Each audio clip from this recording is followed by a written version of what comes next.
ತೆರಿಗೆ ಮತ್ತು ಗನ್ ಅಪರಾಧಗಳಿಗಾಗಿ ಈ ತಿಂಗಳು ಶಿಕ್ಷೆಯನ್ನ ಎದುರಿಸುತ್ತಿದ್ದ ತನ್ನ ಮಗ ಹಂಟರ್ ಬೈಡನ್ ಅವರನ್ನ ತಮ್ಮ ಅಧ್ಯಕ್ಷೀಯ ಅಧಿಕಾರವನ್ನ ಬಳಸಿ ಕ್ಷಮಿಸಿರುವುದಾಗಿ ಅಧ್ಯಕ್ಷ ಜೋ ಬೈಡನ್ ಭಾನುವಾರ ಘೋಷಿಸಿದ್ದಾರೆ.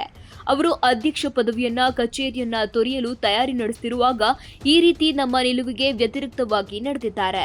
ಇಂದು ನಾನು ನನ್ನ ಮಗ ಹಂಟರ್ ಬೈಡನ್ಗೆ ಕ್ಷಮಾದಾನಕ್ಕೆ ಸಹಿ ಹಾಕಿದ್ದೇನೆ ಎಂದು ಅಧ್ಯಕ್ಷರು ತಮ್ಮ ಹೇಳಿಕೆಯಲ್ಲಿ ತಿಳಿಸಿದ್ದಾರೆ. ಕ್ಷಮಾದಾನದ ದಾಖಲೆಯ ಪ್ರತಿಯ ಪ್ರಕಾರ ಇದು ಅವರು ತಮ್ಮ ಮಗನಿಗೆ ನೀಡಿದ ಪೂರ್ಣ ಮತ್ತು ಬೇಷರತ್ತಾದ ಕ್ಷಮೆಯಾಗಿದೆ. ಈ ಅಧಿಕೃತ ಕ್ಷಮಾದಾನವನ್ನ ಅಧ್ಯಕ್ಷರಾಗಿ ಬರುವ ಬೈಡನ್ ಅವರ ವಿರೋಧಿ ಡೊನಾಲ್ಡ್ ಟ್ರಂಪ್ ರದ್ದುಗೊಳಿಸಲಾಗುವುದಿಲ್ಲ. ತನ್ನ ಮಗನನ್ನ ಕ್ಷಮಿಸುವ ಮೂಲಕ ಜೋ ಬೈಡನ್ ಅವರು ತಮ್ಮ ಬೆಂಬಲಿಗರಿಗೆ ನೀಡಿದ ಸಾರ್ವಜನಿಕ ಆಶ್ವಾಸನೆಯನ್ನ ಕಡೆಗಣಿಸಿದ್ದಾರೆ.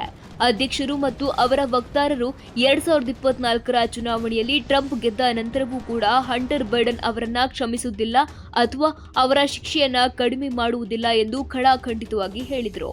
ಅಮೆರಿಕದಲ್ಲಿ ಅಧ್ಯಕ್ಷರು ಕ್ಷಮಾದಾನವನ್ನ ನೀಡಿದರೆ ಆರೋಪಿ ಖುಲಾಸೆಯಾದಂತೆಯೇ ಆತನ ವಿರುದ್ಧ ಇರುವ ನಿರ್ಬಂಧಗಳೆಲ್ಲ ತೆರವಾಗಿ ಬಿಡುತ್ತದೆ ಮತ್ತು ಆರೋಪಿ ಶಿಕ್ಷೆಗೆ ಗುರಿಯಾಗುವುದಿಲ್ಲ. ಹೀಗೆ ಜೋ ಬೈಡನ್ ತಮ್ಮ ಮಗನ ವಿಚಾರದಲ್ಲಿ ಮಾಡಿರುವುದು ಒಂದು ರೀತಿಯ ನೈತಿಕ ಭ್ರಷ್ಟಾಚಾರ ಎಂದು ಹೇಳಲಾಗಿದೆ.